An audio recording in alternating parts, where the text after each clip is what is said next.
What I'm going to show you now in the next group of instructional videos from my book, Knitting Untangled, The Easier Way to Learn to Knit, I'm going to teach you how to increase and then how to decrease.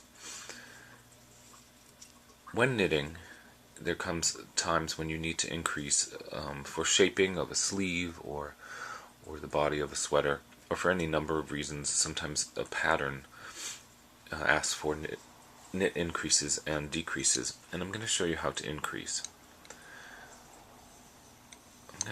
Generally, I never increase on the edge of a piece. I usually go in 2 stitches before I increase.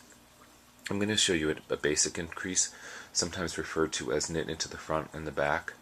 Now, in knitting directions, quite often the designer will specify the kind of increase, but if something just says increase, you get to choose. So this first one is usually referred to as knitting into the front and the back of a stitch. And we've talked about this earlier. This is a stitch. This is the front part of the stitch, and this is the back part of the stitch. And when mounted conventionally on a needle, the right leg of that stitch is in front of the needle, and the left leg is in back. So if you go into the stitches normally, wrap and pull through, don't slip it off the needle. Instead, go around the back of the stitch and go into the back of it, wrap and pull. Now you have 2 stitches where there was 1. I will show you this again. Into the front of the stitch, wrap and pull. Don't slide off. Go into the back of the stitch,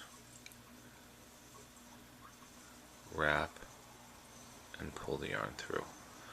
I'll show this with the English wrapping method.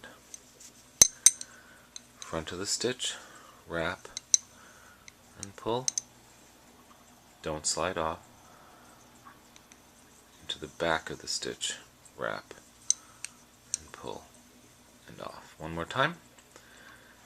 Into the stitches you normally do, wrap and pull, but don't slide off. Swing around and go into the back of that stitch, wrap and pull.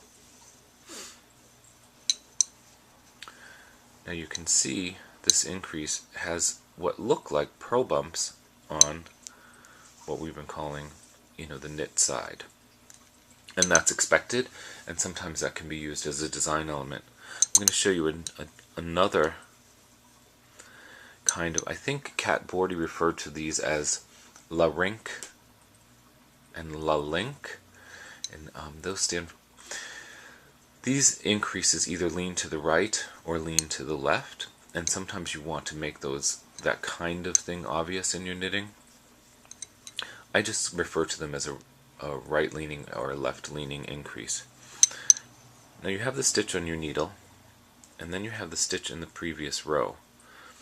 I increase in the right side or the left side of that stitch below as follows. I take the side of the stitch and I place it on the needle, and then I knit into it.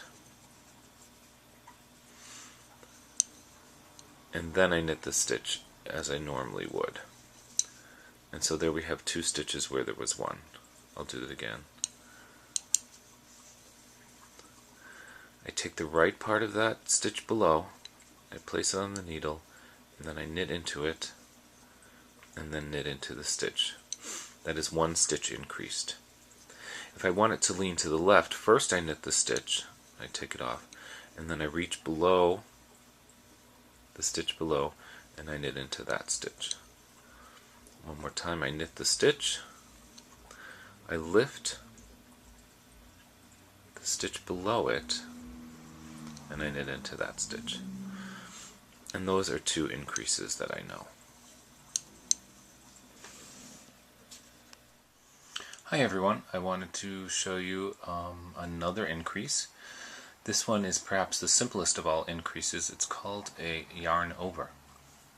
Here I have just some knitting, and I'm going to show you how to make a yarn over. I'm going to knit 2, and this is how I learned to make a yarn over. I simply wrap the yarn as if you were making a stitch, and then knit normally. And there you've created a little hole. quite often a yarn over and knitting will be followed by a knit two together, so that you haven't increased the number of stitches in a row. And it's often used in picot edges, creating a cute little edge that you can round off, creating a cute little edge that you can fold down. I'll show you that. So here's my yarn over, and then a knit two together, and then a yarn over, and then a knit two together. I have also heard instructions saying bring the yarn to the front and then knit the next stitch. Well, it'll be a yarn and knit two together. So you're forced to put the yarn backwards, but I don't really think that's as intuitive. I just think wrap the yarn around the needle as if you had just made a stitch. Knit two together.